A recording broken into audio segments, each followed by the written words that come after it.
ಗಾಂಧಿ ಭಾರತ್ ಅನ್ನುವಂಥ ಕಾರ್ಯಕ್ರಮದ ಜೊತೆಗೆ ಒಂದು ವಿಶೇಷವಾಗಿ ಏನು ಜೈ ಬಾಪು, ಜೈ ಭೀಮ್ ಮತ್ತು ಜೈ ಸಂವಿಧಾನ ಅನ್ನುವಂಥ ಕಾರ್ಯಕ್ರಮವನ್ನು ಇಡೀ ನಮ್ಮ ಕರ್ನಾಟಕದ ಜೊತೆಗೆ ಇಡೀ ದೇಶಾದ್ಯಂತನೂ ಒಂದು ಸಂದೇಶ ಕಳಿಸುವಂಥ ವೇದಿಕೆ ಆಗೈತಿ. ಭಾಳ ಮುಖ್ಯವಾಗಿ ಮಹಾತ್ಮ ಗಾಂಧಿಯವರು 1924ನೇ ಇಸ್ವಿ ಒಳಗೆ ಏನು ಅವತ್ತಿನ ಸಂದರ್ಭದಾಗ ಒಂದು ಸಮಾವೇಶದ ಅಧ್ಯಕ್ಷತೆಯನ್ನು ವಹಿಸ್ಕೊಂಡಿದ್ರು.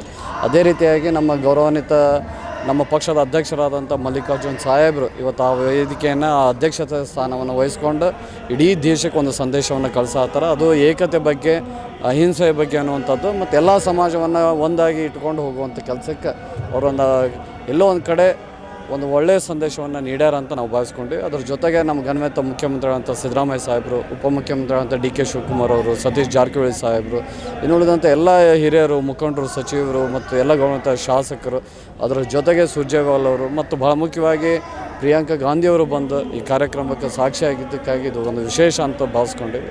ಒಂದು ಒಳ್ಳೆಯ ಸಂದೇಶ ಅಂತ ಭಾವಿಸ್ಕೊಂಡು ಇದು ಮಾಡೋದು. ಇದೆಲ್ಲ ಹೈಕಮಾಂಡಿಗೆ ಬಿಟ್ಟಂಥ ವಿಷಯ. ಅದನ್ನೆಲ್ಲ ಪಕ್ಷದಾಗಿರುವಂಥ ಮುಖಂಡರು ನಿರ್ಧಾರ ಮಾಡಬೇಕು, ಅದು ಅವ್ರಿಗೆ ಸಂಬಂಧಪಟ್ಟದ್ದು.